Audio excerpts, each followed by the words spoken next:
Good day and welcome. Thank you for joining us. We're very, very excited to present a great webcast on something that probably could not be more timely, and that's strategies to support a safer return to the worksite.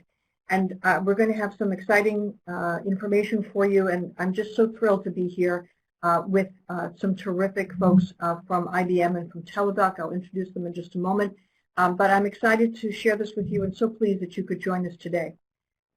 We're going to talk about quite a few things, and largely it's around the challenges of returning to the workplace during this pandemic.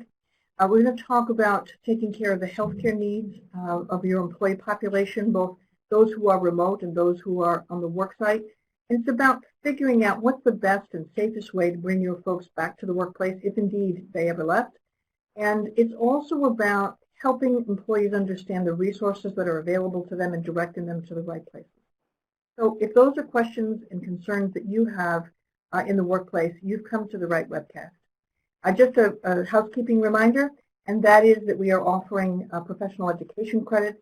You can see the instructions here. One of them assumes that you will remain upright in the chair for 3 times when they'll reach out to you. You need to click the OK button, but please follow the directions so that we can make sure that the professional credits get to you.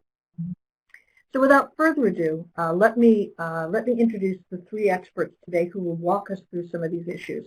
And it's an important conversation. We've done some research and we asked employees what are their concerns about returning to the workplace, and here's what they told us.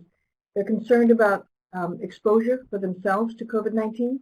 They're concerned about bringing it home to people that they love who may be compromised.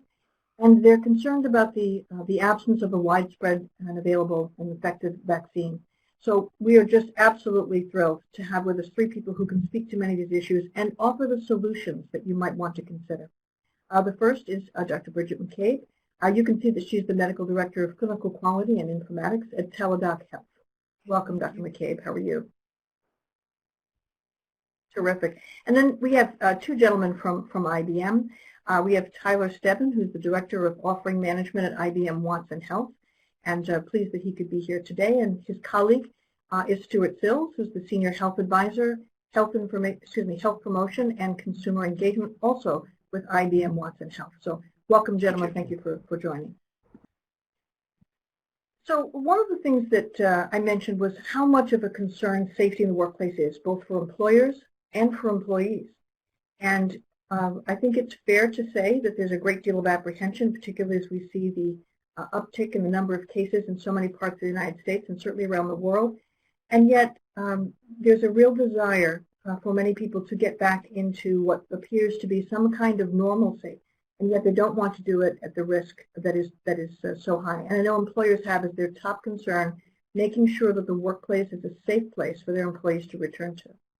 So I'd love to maybe just let you have some time to kind of lay this out for us and share some of the things that you're hearing and seeing and the solutions that that can help make this a manageable and an effective choice. So may I start with you, Stuart, and ask you to sort of share with us sort of the landscape? Sure. Thanks so much, Rebecca. Pleasure to be here, even if virtually, as we've, for better or worse, we've all kind of gotten used to the last few months. But first off, hopefully everyone joining is staying well. You're starting to adjust as best you can to new ways of working, new ways of living, and kind of settling in for that long road ahead. What's been interesting as we've worked with clients over the last, whatever it's been now, nine or so months, is sort of how this has all evolved. It's evolved for organizations. It's evolved, I'm sure, for each of you personally. I know it has for me. And how to think about now, how to step back now and say, okay, where are we in that journey and what does that mean for us going forward? And I think we all have an appreciation for the fact that it's not a short-term issue. And so how do we think about this going forward? So as Rebecca said, we want to share some thoughts. We'll have a little bit of a round table here and try to cover several things. But I wanted to see, Dr. McCabe, if you might start us off. And you've been at the forefront of this, of the pandemic since the beginning, working with public health experts, working with organizations, working with medical community. And so maybe you could just give us some insights in terms of where you think we are in this pandemic journey and what's on the horizon for us as we get close to the end of 2020. Thanks, Stuart. Yeah, I think you definitely hit one of the key points that I wanted to make sure that we're starting to think about this. I remember walking in to this in January and February, and as it really ramped up in March, and as we went through the summer, we got to get to June 1st, get to the start of school, get to January 1st. I think we're all starting to realize that this is really a long-term marathon, and that we're really going to have to embrace the new normal, and we saw that with our schools opening. And even with a vaccination, that's not going to solve the issues overnight. We don't know how effective the vaccine is going to be. We don't know if we have to do a COVID vaccine like we will have to do a flu vaccine. So I think most folks are anticipating that we're going to be wearing masks into the fall and winter of next year as well. And it means that we're going to be employing a lot of the other public health measures that we have talked about before, which is social distancing, washing hands, wearing masks, staying home when sick primarily, and trying to figure out how we incorporate those into bringing folks back into some semblance of, as you weigh the risks and balances of having people in the office, or working remote, there's always pros and cons to everything, and figuring out how we do that safely and mitigate risk. So I think the most important thing is to start thinking about how you're going to start to bring a small percentage of the workforce back in context of your community. Because, if you were initially thinking this would be kind of a temporary hold and keep people remote for a certain period of time, I think the important lesson here that we're starting to understand with COVID and vaccinations is that we're in it for the long haul, and we need to kind of think about how we're going to live with this for at least the next 12, 18 months. And then, I think the other thing to do is get familiar with your local public health entities that are providing you data. As you think about your local sites, the other key piece is understanding community spread. In the Northeast, we're kind of moving into the second wave. Some places are moving into a third wave. It all depends how well the virus was contained for spread. And so it becomes really important to kind of understand locally how things are working, because you're going to have to take that into context as you think about how you're going to bring back people. I will say the primary message is it's kind of a phrase I like to use, which is go slow to go fast, which is start small. Don't, chip away at it. Don't think that things are going to be completely back to normal. You have to understand the physical site, the location, are schools open, what are people experiencing if they're using public transportation or if they're driving. And all of those key pieces need to come into play, and obviously you need to keep track of them. So those are kind of the key points. I know it's really been challenging, and as we think about, just as Rebecca was talking about, employers and employees really trying to figure out how, bringing folks back into the workplace. Stuart, given your experience in employee health and well-being, what challenges do you see employers and HR professionals facing today as they kind of continue to respond to COVID and prepare for the future? Yeah, no, there's a couple sort of broad themes that come to mind as we work with clients that sort of underlie everything they do, because everybody's doing something. Everybody has given a lot of thought to this. Everybody has made some decisions, many cases very difficult decisions, and taken some steps, put some processes in place. Everybody has done some things.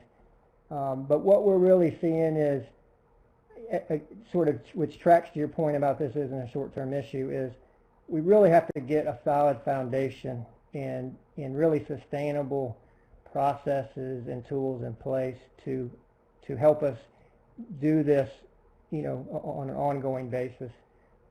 It's very labor-intensive.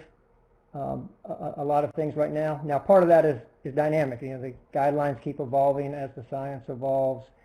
We keep learning more about diverse employee challenges and diverse perspectives, and the sort of there's sort of an infinite number of ways in which people are being impacted. And then as we think about the combination of people working at the work site, working from home, it's not always all or nothing.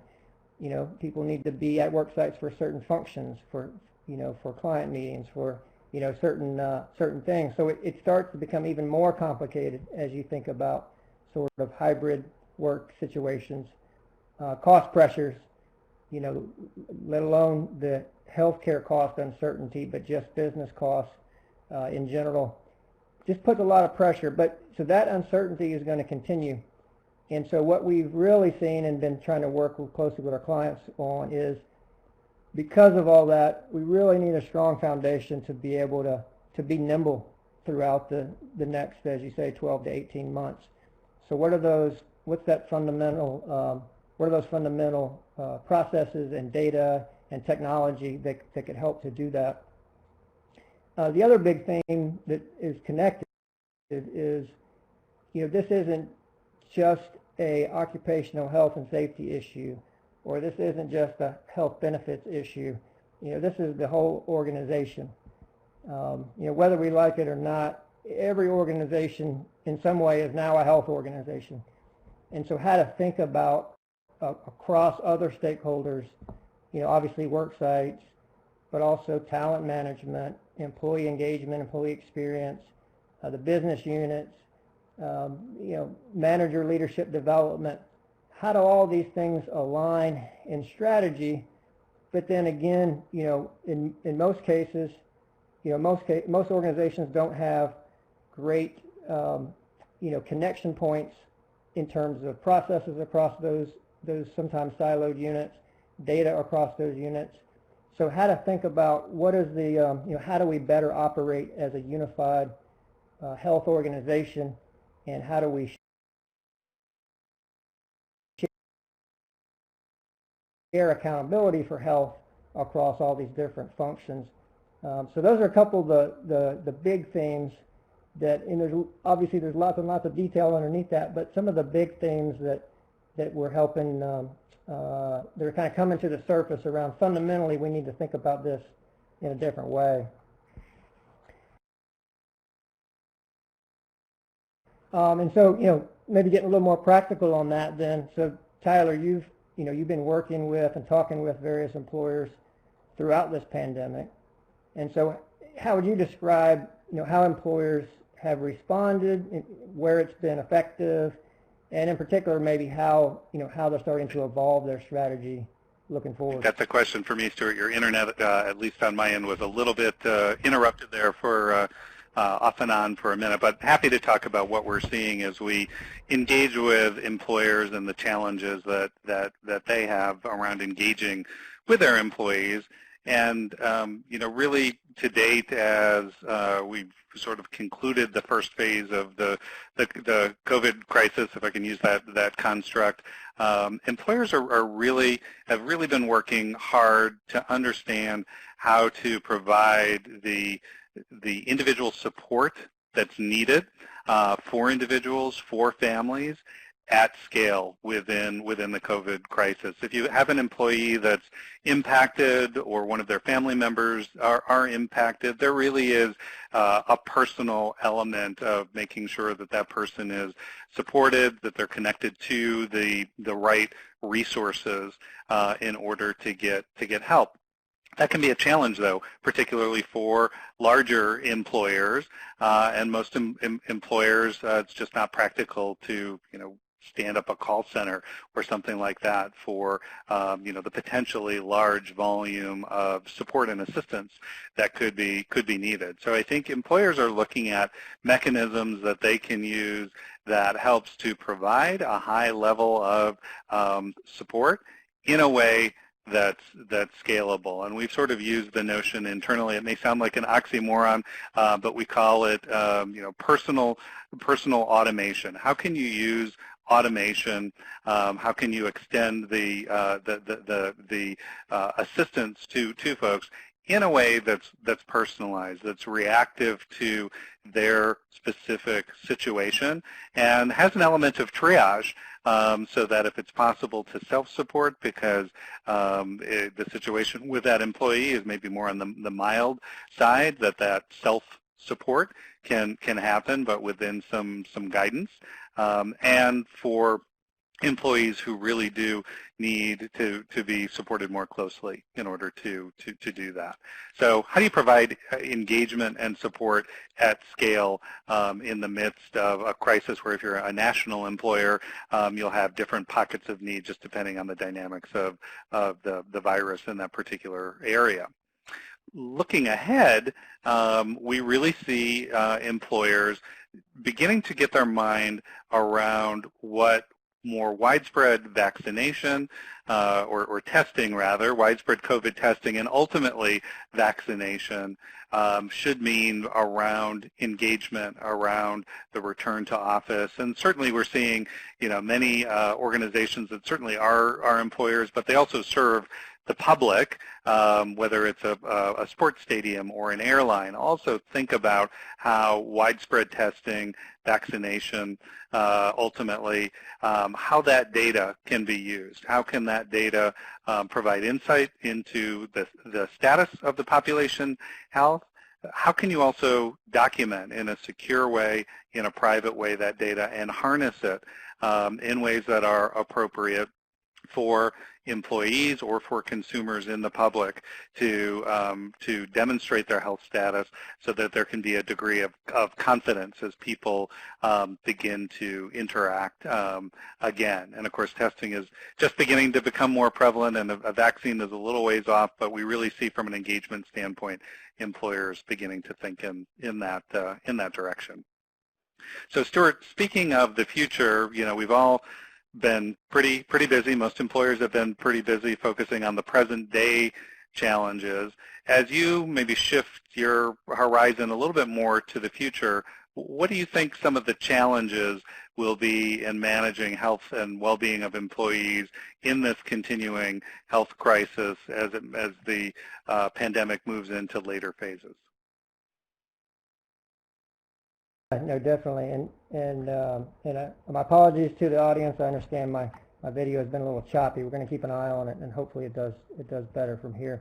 I mean, there are a lot of big, sort of indirect impacts of the pandemic as we're all witnessing and having to adjust for. Obviously, things like mental health burden on the population is really big. In a typical year, close to 20% of adults in the U.S. suffer from a mental illness. The CDC reporting in the last couple months has been it may be closer to 40%, so double what it was last year.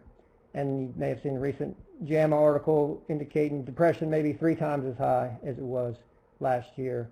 So all these things we talked about, Rebecca referenced even from their surveying, the fear factor, social isolation, work-life challenges, and now, I don't know if you've heard there's an election coming in a couple weeks, and social unrest.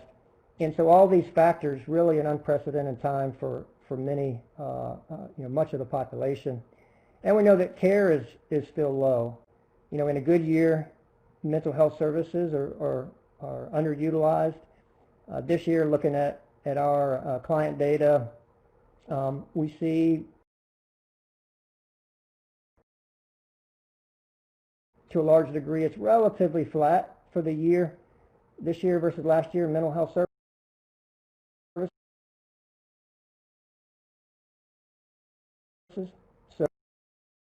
So that's easy math. If the burden is double and the care is relatively flat, we've got a significant gap on our hands.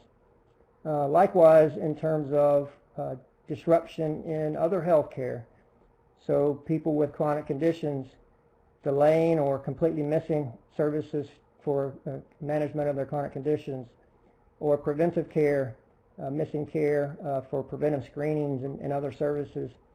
Again, from our employer data this year, we know that those services are down a lot. In some months, one sample we're looking at, preventive care service spending was down about 50% in some months, and much of that being adult care, adult preventive care. So this whole area of chronic condition management, chronic condition prevention, and what does that mean for us going forward, both in terms of, I'll try to cut my video here, both in terms of what cost that might drive in coming years, as well as the the resiliency of the population. We know that COVID, for example, is folks with chronic conditions have higher risk, 6 times higher hospitalization rate, 12 times higher death rate, and so it's a vicious cycle. So getting people back to care, addressing mental health issues, but as we look at those things with our employers, we still find that the place to start is getting a handle on the COVID, the direct COVID situation, because if we don't do well at controlling and monitoring and providing care for COVID, it's hard to address these other issues. It's hard to build trust with employees and reduce some of that mental health burden. It's hard to provide the right access and prompts around care if we're not even doing that for COVID.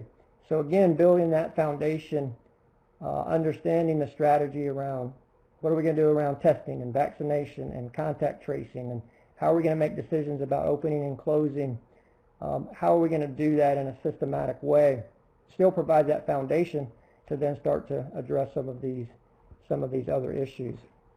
So that's sort of the way in which we're looking at it. So then maybe I'll come back to you, Dr. McCabe.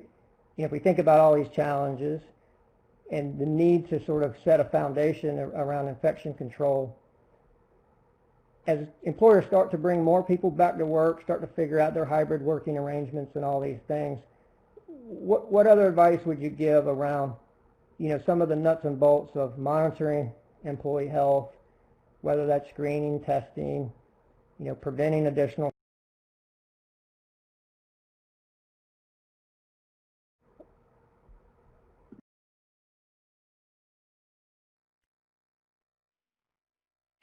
You may be muted, Dr. Dr. McCabe. Can you hear me now? There we are. Thank you. Okay. Sorry about that. I just want to build on something that Stuart said, which is really thinking about building up trust and starting as you think about deploying these protocols. The good news is we're seeing some very effective prevention as you think about a layered approach. It's what we call the Swiss cheese model of patient safety. It's where you bring in many things that we know reduce the spread of disease in public health. So the things you've heard about, which are washing your hands, social distancing, wearing masks, not coming in when you're sick. As you think about all those and you think about each location, it's been very effective to kind of bring folks in to help look at those guidelines and how you'd actually implement them in your space. And that really starts the level of trust. And transparency starts the level of trust, because I think at the end of the day, it's really important that we want to keep everybody as safe and healthy as possible. And part of overcoming a lot of the fear, and we saw this with schools opening, really involving staff in the discussions and being part of the communication pattern of how you're thinking about bringing them in. They get to kind of see all the things you're thinking about, and that really starts to develop the trust factor as well as your communication strategy. So just to go back to the layered approach, all of them, you've heard them quite a bit. They do work. We're seeing in schools that most of the transmission is really happening outside of school, that most people are able to adopt these behavioral changes. It's not right off the bat. It's a little messy at the start, the first couple of weeks, but it's really important to make it easy to do right and hard to do wrong. So social cues, visual cues that people see, reminding people how to wear a mask properly. So just to kind of go over them specifically, obviously, make it easy for people to wash hands, hand sanitizer, thinking about the workspace and social distancing and how people work in your space. Where do they congregate? Is it the water cooler? Do you have a break room? Do you have a conference room? Best advice is really start going slow and really look at those spaces and see if you need them. See if you really want to bring those folks in. Because remember, one of the pieces that you're going to be involved in is supporting public health with case tracing or contact tracing. So you're going to be supporting public health, helping them identify who was in close contact. And, we can go over the definitions for those at the end if you'd like. But you're going to be supporting that because public health is, you're going to reach out if you have a positive case and that case was in your workspace, you're going to reach out to your local public health department. And depending on how busy they are, they may get back to you that day or it may take a couple of days. And in that interim, you want to have a pretty straightforward protocol of who's going to be identified for close contact, how you're going to communicate that, what kind of messaging you're going to do to the whole worksite. All of those transparent pieces are very effective at really showcasing how much you're taking your colleagues and your employees, people you care about, their safety in mind, and they see that. And I think everybody's kind of realizing, this is challenging, and people are willing to roll their sleeves up and address it. Just to kind of give you some sense of these things really are really effective. Again, I mentioned schools. I'm in New York City. They are doing random testing of students. I participate as a medical director with schools. We're seeing these things really work, and even when we have a positive case in the school itself, we're seeing very low levels of transmission because of all these safety checks. So, that's good news as you think about starting to implement those. You're not kind of on the precipice that many schools were thinking through how to do this, or people who still had to, like our grocery stores and other places, still had to kind of think through essential workers. And I think the other thing, too, is you think about your protocols, have your communications ready to go. Plan out. It won't be if, it'll be a when, because we know that there's community spread, and these symptoms of COVID are very vague. That, what would you do if you had a case in your office site? How would you proceed? And kind of walk through the exercise to make sure you feel comfortable about how you would do the communications. Typically what we found in schools is, and this is a really good kind of testing ground, if you will, and I laugh a little because everybody was quite nervous as we brought kids back to school. But what we found is getting those communications out that day, really, it's become kind of a routine, and you're able to develop confidence, and people know what they're supposed to do. They know if they have to go, go see their primary care doctor or their pediatrician, or maybe take a virtual care visit to figure out the next steps, go get tested, and whatnot, whether they're quarantining or self-isolating or they can come back. All of those things are very, very important. And, I think the other thing is, this is part of the, one of the questions was, what about temperature checks and questionnaire screening and other kind of layers that one has? I see those as speed bumps, and really they've been very helpful in kind of reminding folks that, as we talk about the symptoms of COVID, they are so vague. They're like your common cold. And, if you think about it, if somebody comes into your workspace and they've got a runny nose, well, that's a symptom of COVID. And until they get tested, it's, presumed that that person may be a COVID case. So we want to err on the side of caution and have people, if they can, work remote and not be in the workplace when they have these symptoms and get evaluated. And that's where you can help support and employ a lot of different strategies as you think about linking up folks that if they have those symptoms that they might have, just taken an Advil and come into the office. Now we're saying, no, let's be very conservative. You need to get tested. You need to get evaluated so that we're not exposing other folks. So quite a bit of things that you can do, and there are some good protocols that are coming out that you can leverage that are very helpful as you think about developing your workspaces for a safe return. So I think, as I kind of look and we think about, returning back to the workspace, Stuart, and we wanted to go into workplace reentry and planning. Employee sentiment surveys seem to be a great way of kind of capturing perspectives. I know Rebecca talked a little bit about trying to, really highlight what's really on people's minds, and still quite a bit of, as should be expected, concern about going back into the workplace and catching COVID themselves, or bringing it back to their, to their household where they might have a loved one or somebody that they care very much about that might be in the high-risk category. So what are some, as they think about gathering the sentiments, what are some insights employers can gather? Yeah, no, that's a great question, and sort of tracks to some of the, some of the things you even referenced with the schools. What was most useful for a family, a parent, as they're trying to work through these things? Similarly, it's, there are a lot of, as you said, tried and true protocols that need to be followed, but how those things are implemented, how they're communicated, it needs to be done in conjunction with employee feedback to be maximally effective. In some cases, that's just refining the process so it's as user friendly as possible. In other cases, it maybe helps you prioritize. If one protocol isn't as relevant as you might have thought, understanding how this is playing out in real life, so that continual loop. And also that the other byproduct of that is the transparency of, understanding that, yeah, we're all in this together. We're supporting you.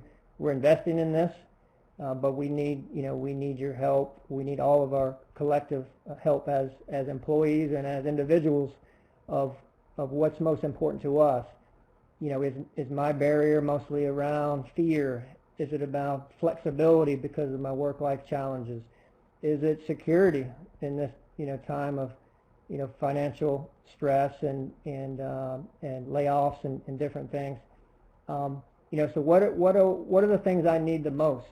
What would help me? And we've done quite a bit of surveying through our Pulse survey, which is a national healthcare survey that this year was pivoted and every couple of weeks asked questions related to COVID across the U.S. Really getting at some of the nuances that differ based on sociodemographics. And some of the things have been fairly surprising. So looking at, age and income and education level and race and ethnicity, and looking at some of the differences in things that people are concerned about. You have a microcosm of that same dynamic in your organization. And so how to really tease out which things are going to be most useful for your employees, how to best communicate with them. The other thing that we've sort of learned from the surveying specific to healthcare is people's attitudes around leveraging healthcare. I talked about the gaps, but we've been looking at things like how comfortable are you now starting to get back to in-person medical care, and it's close to 50% of people are still not comfortable with that. And it's not exactly who you would think. The older populations are actually more comfortable than the younger populations. Now, part of that is because they probably prioritize it higher in many cases. But the net is that the working age population is still avoiding care. We also look at things like telehealth as Teladoc does as well, and what we found is there's differences too in terms of income levels, who's using telehealth versus others, and so some of that, of course, is access related. So assessing your health benefits plan and subsidies, but in other cases it's more attitudinal and or financial barriers or other things. So really, getting underneath that, really collecting regular feedback from employees is particularly important. So there's lots of pieces. We kind of talked about lots of different pieces of the puzzle here, but maybe we take a step back for a second Dr. McCabe, when we think about, okay, if everybody's sort of thinking about, all right, where are we today as an organization? And maybe there are some that are on the fence about returning to the work site, or more so than they have today. You sort of, what's my next big step? What are some things to think about as they're contemplating the next step and where to go from here? Thanks. Yeah, I think the number one thing is really to understand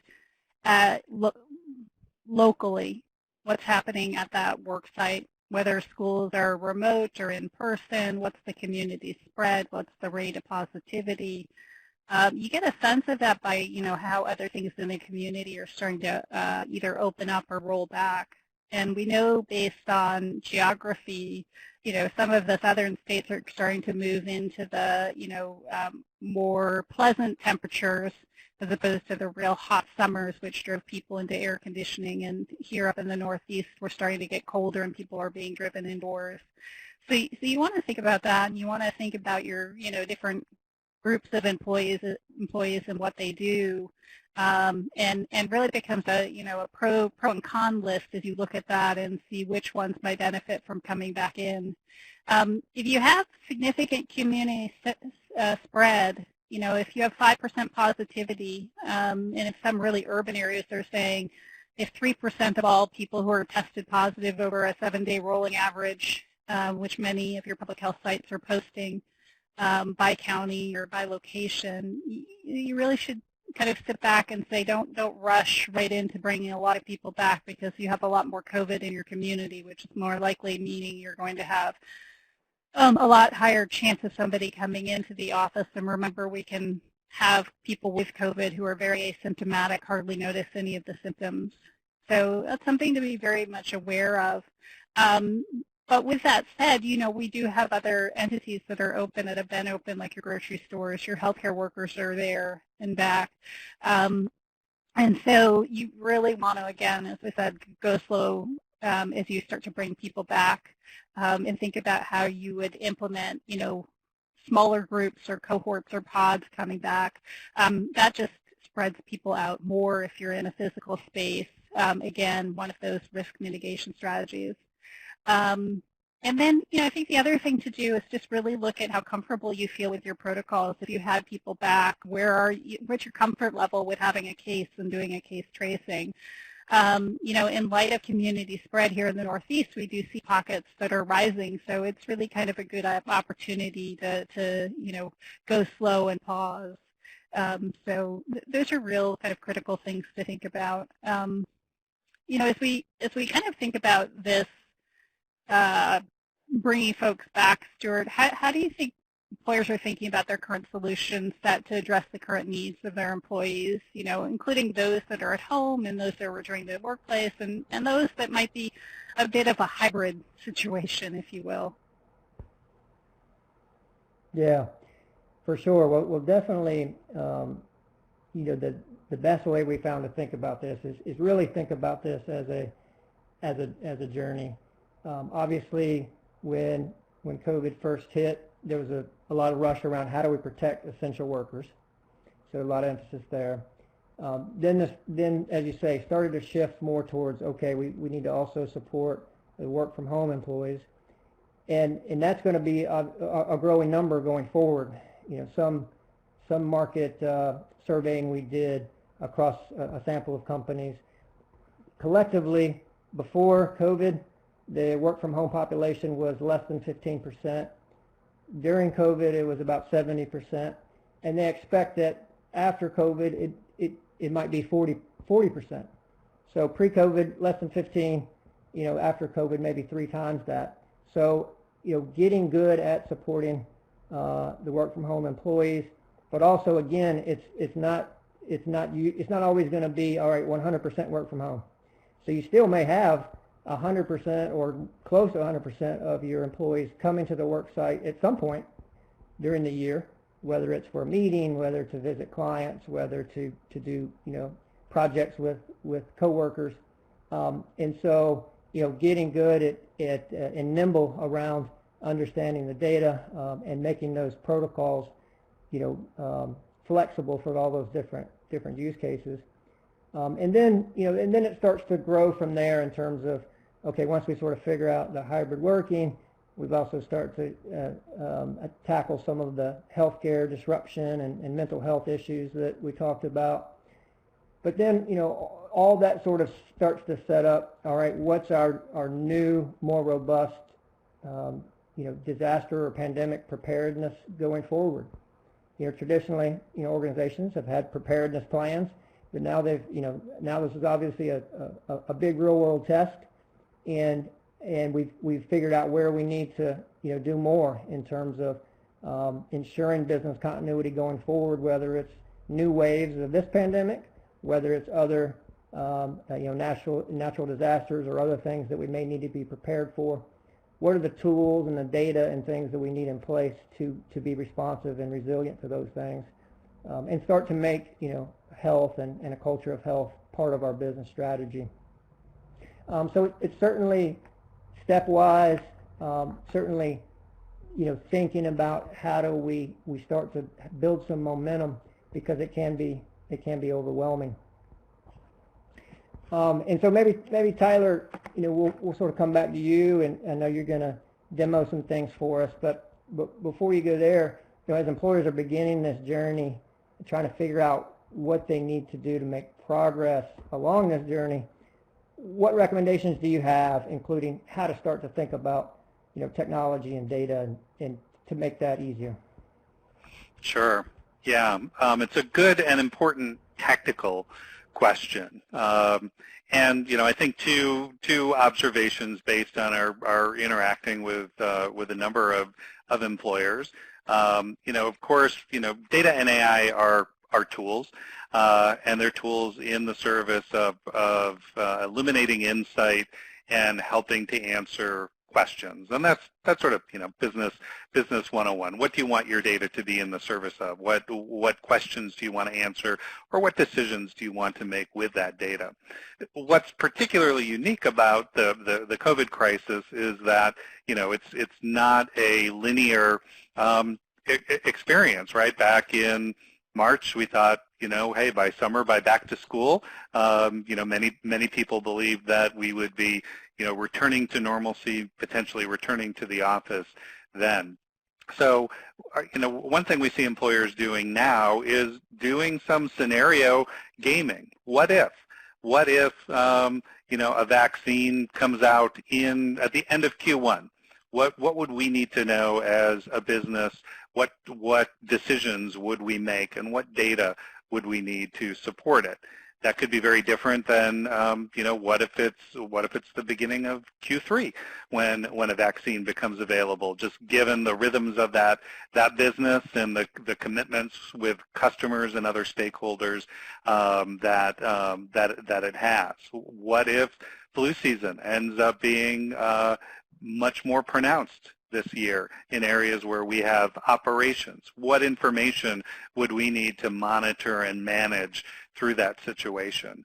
So thinking ahead around those questions, and then looking for those patterns to emerge, and thinking about what data would we need in order to monitor and manage through this scenario can be very, very helpful. And then you get into very practical discussions and considerations around, well, what form would that data need to be in? Would we want it, who are the stakeholders that would need it to make the decisions? And would we need do we have a command center? Would we need a command center? Is Cognos reporting something that we have an expertise in today, and this could extend to that? Or really thinking about existing vendors. Many of the workflow vendors like Workday and ServiceNow and Salesforce have been extending their platforms. And for some employers, it can be the easier purchase decision and implementation effort to extend or expand a vendor relationship that they have currently. So those are some of the practical things that we're seeing. Also practically, IBM is a very large employer, and we've been using our own tools to help manage the return to the workplace, and to manage employee engagement and monitor and manage population health as well as provide these tools to other employers. So I'd like to spend just a couple minutes walking you through with some visuals so you can see some of the tool sets that we use. So if we could bring up the video, and I'm going to be hitting press and pause here as I narrate. We're calling the suite of tools that we have across the business Watson Works. And it consists of tools from facilities management to population and health management and employee engagement to workflow tools that use, sophisticated imaging and image AI capabilities. So there's this sort of suite of tools that can be integrated and connected in different ways. One of the key things that's a part of this suite is a command center, and Dr. McCabe talked a lot about understanding local circumstances, understanding what's happening at a particular site. So I'll give you a couple of views of this command center that's very flexible, a number of different types of data, whether it's COVID risk data, population health data, operational data can be included within the command center. And you see a map of, here a hypothetical company with a number of different locations. And one of the things that our analytics team has developed is a COVID risk analytics. So at the county level here we see, again, a fictional office in Chicago.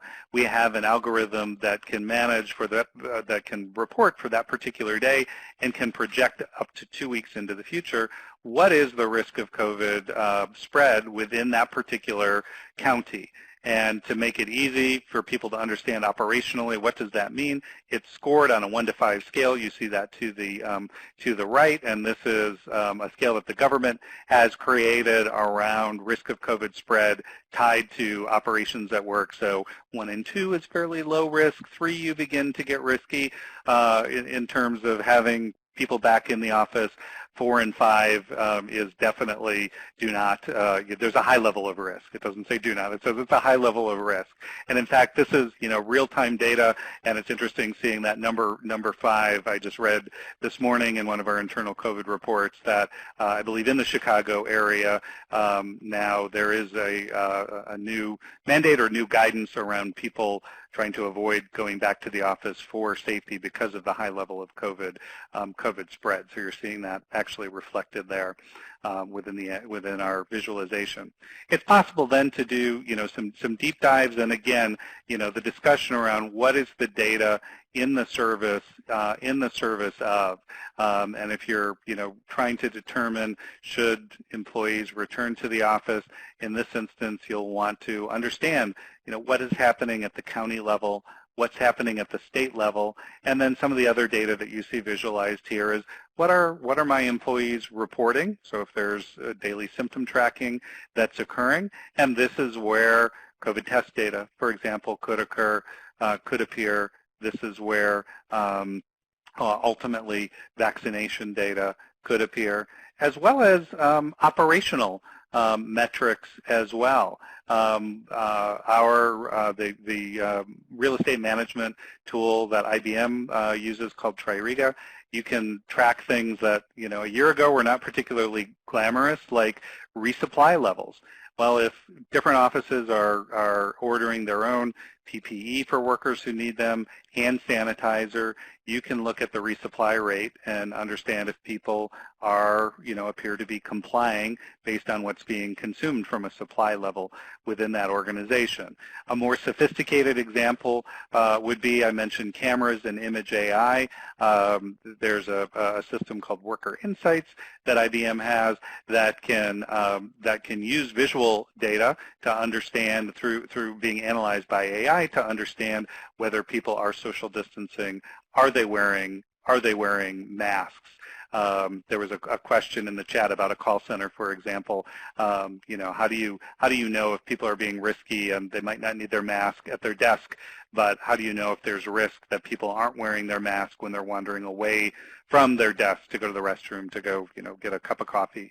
And image-based AI would be one way, for example, that you could get a metric-based read on that. And if you had a lot of locations, you could roll that up to sort of a national score. So command centers, again, can be very useful to monitor and manage the situation within a work site. We talked a lot about employee engagement as well, and we'll show you the tool that that IBM uses and IBM offers. It's our symptom checker.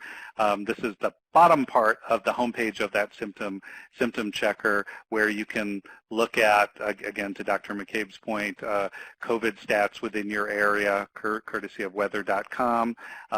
You can reserve space. One of the new things that we're hearing many offices are doing to enforce social distancing is they're going to what is referred to as a hoteling approach, where you need to reserve based on the limited capacity amount of space.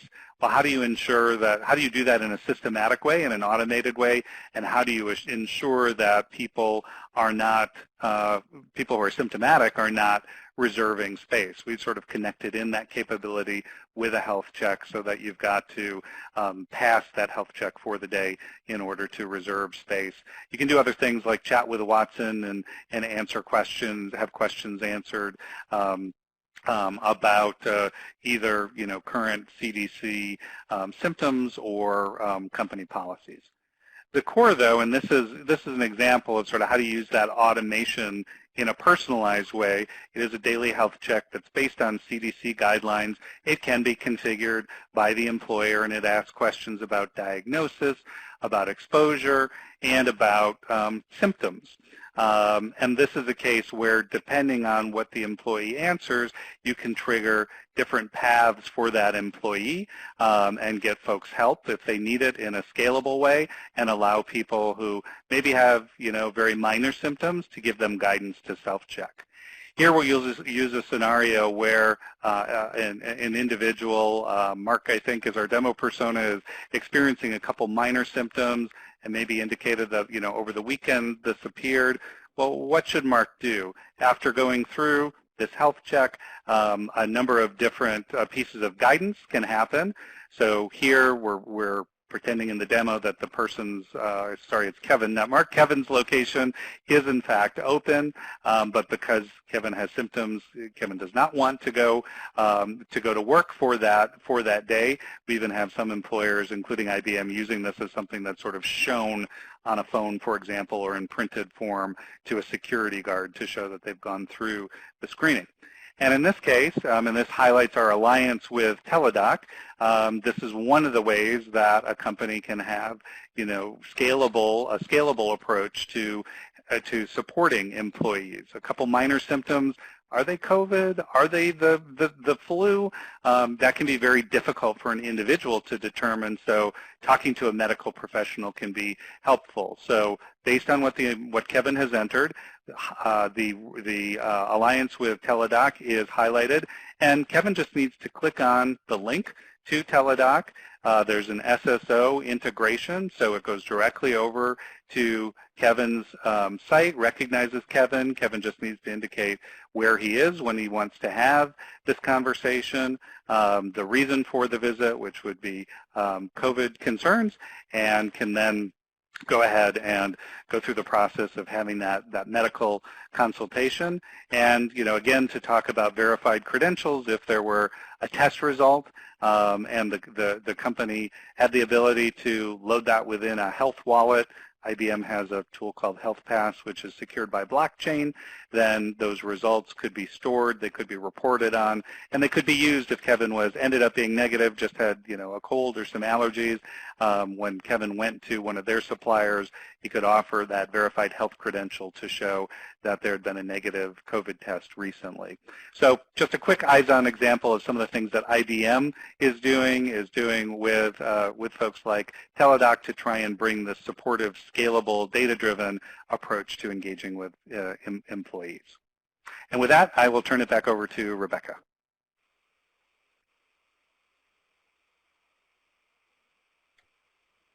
Thanks, Tyler. I think, you've highlighted many of the concerns, and one of the things we found in our research is that there's a much lower level of trust that colleagues will follow the protocol than we might have expected. So I know there was the question earlier about what you do with call center employees and how do you help them, remind them that, this is something that they have to do all the time and be conscious of the protocols of the distancing guidelines or the wearing of a mask. You know, I will just mention that we've had a couple of questions come through. So I have a question that I'd like to ask Dr. McCabe in closing, but any other questions that we didn't get a chance to address, may I ask if Tyler and Stuart and Dr. McCabe, you'd be willing to respond Absolutely. in the next few days or so to folks who joined us today? Sure. Perfect. Well, I'd appreciate that. So I have a question for you before we close, Dr. McCabe, and that is, you know, for most places in the United States, it's also the beginning of flu season, and so we're just kind of buckling up for a bumpy ride here. So what are you finding are some ways in which people are trying to determine whether or not symptoms are indicative of COVID versus flu? So it can be challenging, what's as you your know, guidance because for a folks? lot of the symptoms are very much similar between COVID and flu. Just a big push for everybody. The Southern Hemisphere saw very little flu, and much of that is theorized to be because of mask wearing and social distancing and hand washing. So the idea is, as you're protecting with yourself from COVID, you're also protecting yourself from flu and other common cold viruses. So it's a 2-for, 3-for, as is the more that you follow those public health steps to keeping yourself safe with COVID. The real important thing is to, you know, get in contact with your primary care provider or a virtual care provider like Teladoc, because what they can do is they can kind of walk you through when your symptoms started, what kind of symptoms you had, what kind of contacts you have, where you're living, what's the, you know, seasonal spread of COVID or flu. Usually you'll lean one way or the other at that point as to whether thinking it's more COVID or flu. But if you're really on the fence, you know, the goal here this year will be really working through and aggressively treating flu with the Tamiflu and other anti-flu virals that we have. And then really encouraging testing. And most places are moving to testing to be able to test flu along with COVID so that you can quickly determine whether you have COVID or flu. You could have both. If you have flu, you know, the self-isolation of being at home, when can you go back, you know, out in the world is a lot different than COVID, so it's really important to get tested.